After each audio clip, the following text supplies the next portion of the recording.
Hi అండి. Crispy crispy చెకోడీలు చేసేసుకుందామా? ఆ చెకోడీలను ఎలా ప్రిపేర్ చేయాలో చూసేద్దాం రండి. ముందుగా స్టవ్ మీద గిన్నె పెట్టుకుని 2 కప్పులు వాటర్ వేసుకోవాలి. స్పూన్ వాము, స్పూన్ ఉప్పు, స్పూన్ కారం, హాఫ్ స్పూన్ పసుపు వేసుకుని బాగా మరిగించాలి. 2 కప్పుల వాటర్కి కప్పు వరిపిండి పడుతుంది. బాగా మరిగిన తర్వాత పిండిని కొంచెం కొంచెంగా వేసుకుని బాగా కలుపుకోవాలి.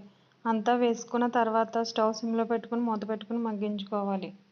స్టవ్ ఆపేసి సపరేట్గా ఒక గిన్నెలోకి తీసుకుని వేడిగా ఉన్నప్పుడే బాగా మద్దన చేసుకోవాలి. అప్పడాల కర్రకి కొంచెం ఆయిల్ అప్లై చేసుకుని మనకి ఇష్టం వచ్చిన షేప్లో చెకోడీలు చేసుకోవాలి. కడాయిలో ఆయిల్ వేసుకుని ఆయిల్ హీట్ అయిన తర్వాత చెకోడీలను ఒక్కొక్కటిగా వేసుకొని వేపుకోవాలి. సిమ్లో పెట్టే చేసుకోవాలి. కొంచెం వేగిన తర్వాత హై ఫ్లేమ్లో పెట్టుకుని వేపుకోవాలి.